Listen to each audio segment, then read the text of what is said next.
Hello guys! Sa video na ito ay matututunan mo kung bakit parang hindi ka umaasenso kahit sobrang sipag mo sa trabaho. Dalawa ang magiging main topic natin rito.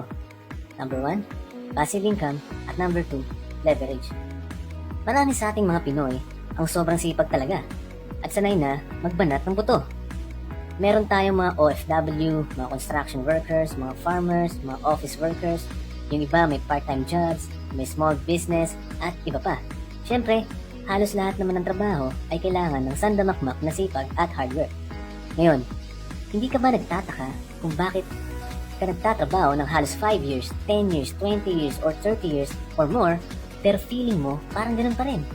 Or nagtatrabaho ka for 10 hours, 12 hours, 16 hours, or more kada araw, pero ganun pa rin? Or nag-work ka ng 7 days per week, pero parang ganun pa rin? Or nasa abroad ka na, pero parang kulang pa rin daw ang pinapadala mo sa pamilya mo. Panoorin mo at pakinggan maigi ang video na ito hanggang dulo upang malaman ang mga bagay na kailangan mo upang umasenso. Bakit ka mahihirapang yumaman kung masipag ka lang? Sabi nga sa isang quote, work smarter, not harder. Ito kasi ang meron ka ngayon. Ito ay ang earned or active income. Ito yung income na nakukuha mo through your job or your self-employment. Ano ang hindi maganda sa earned or active income? Number 1, bayad ka kapalit ang oras mo. So kung mag-spend ka ng 8 hours sa trabaho, ganun din yung katumbas na sweldo mo. Kung lalagpas ka sa 8 oras, edi may OT pay ka naman. Pero bottom line, ang kapalit nun lahat ay oras. Ito ang sabi ni Warren Buffett na isang multi-billionaire.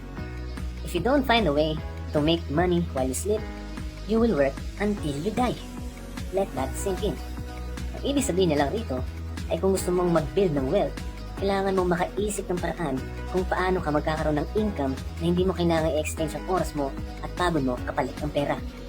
The more na mag-spend ka ng time sa work, the more na mapapagod ka. Siyempre, mawawalan ka rin ng time sa sarili at sa family mo. At more work equals more stress din. Lalo na kung toxic yung work mo o yung work mismo. Kapag more kang napagod at na-stress, pwede ka rin magkasakit. At ang sakit, ang katumbas nun ay pera. Number 2, nakadepende ka sa boss or sa company. Kung gusto ng boss mo mag-OT ka, mag-OT ka. Kung gusto ng boss mo pumasok ka ng mas maaga, papasok ka ng mas maaga. Kung gusto ng boss mo trabahuhin mo ang hindi mo trabaho, tatrabahuhin mo yan. Kung gusto ng boss mo pumasok ka ng linggo, papasok ka. Kasi kung hindi, pwede ka matanggal o hindi maging maganda ang appraisal or performance mo sa trabaho. Kapag nalugi ang kumpanya, wala ka na rin. Kapag nagtanggal ang kumpanya, pwedeng isa ka rin.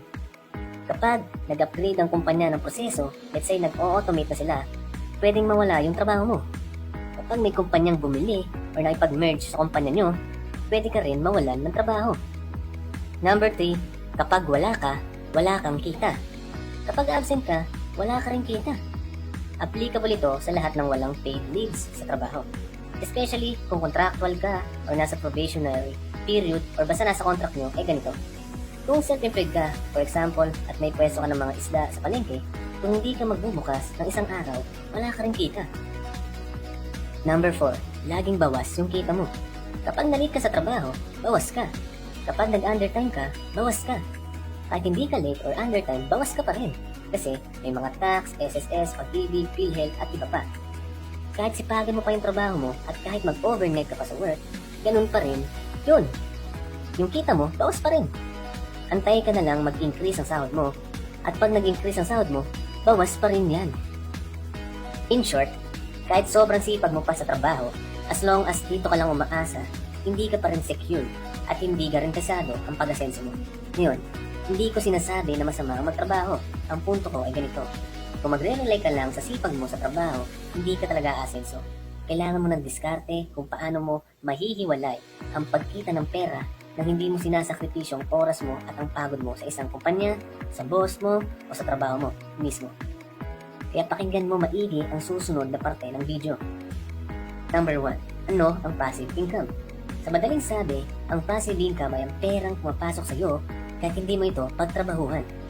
Or kung meron man, ay minimal na work lang ang kailangan dito. Kapag na-establish mo ito ng maayos. Sa passive income, hindi mo kailangan mag-work sa opisina ng 8 oras upang magkapera. Hindi mo kailangang antay ng kinsenas o katapusan upang magkapera. Pero tandaan mo, hindi ito yung wala ka ng work na gagawin upang makuha. Hindi ito magic at ang passive income bago magbunga ay kailangan pa rin gumugol ng work dito. Bibigyan kita ng example para mas madaling maunawaan. Halimbawa, meron kang paupahan at ang sinili mo sa mga umuupa sa'yo ay 3,000 pesos. So kada buwan may pumapasok sa iyong pera kahit wala kang gawin. Nagtrabaho ka ba ng 8 oras para makuha ang 3,000 pesos? Hindi. Isa pa, day trader ka sa stock market. Ngayong araw, kapag desisyonan mong ibenta yung shares mo at sa pagbenta mo nun ay kumita ka ng 3,000 pesos. Inantay mo ba ang kinsenas o katapusan para kumita? Hindi. At marami pang ibang paraan upang makakuha ka ng passive income. Kahit online pa yan. Panoorin next slide. Ang comparison ng earned income versus passive income. Earned or active income versus passive income. Meron tayong dalawang magkaibigan.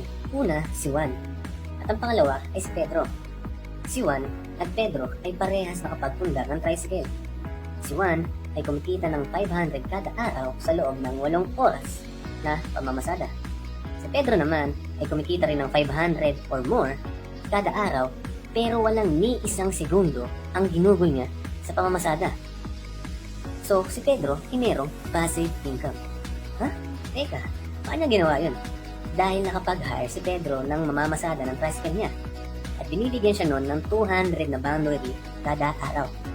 Dahil hindi kailangan ni Pedro ng 8 oras kada araw upang kitain ng 500, nagamit niya ang time niya upang makapagtayo ng ibang pagkakitaan. At isa na nga ay ang maliit na vulcanizing shop sa bahay niya at kumikita ito ng 200 or higit pa kada araw. Pero hindi rin siya ang umaayos sa mga gulong ng mga motorista dahil meron din na-hire si Pedro na tao upang gawin yun para sa kanya.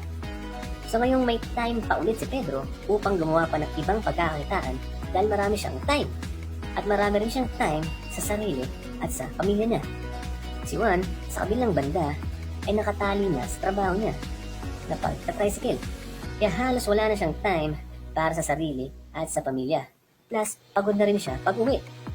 Dahil sa pag-hire ni Pedro ng mga tauhan, nagkaroon siya ng passive income. At ginagawa na rin niya ang pangalawang punto ng video na ito na leverage. Ano ang leverage? Gaya nga nang nabanggit sa previous slide, si Pedro ay gumamit ng leverage. Ginamit niya ang skill at oras ng ibang tao. Ginamit niya ang skill ng isang tao sa pagmamaneho ng tricycle. Ganon din sa pag-vulcanize. Si Juan, siya ay work hard. Kapag nagkasakit siya, no pay. Si Pedro, work smart. Kahit magkasakit siya, may pay pa rin. So sa leverage, matutulungan ka nito upang mas lumamit pa ang time mo, ang kita mo, ang kaalaman mo, at marami pang iba. Sa halos lahat naman ng bagay ay nag-leverage tayo.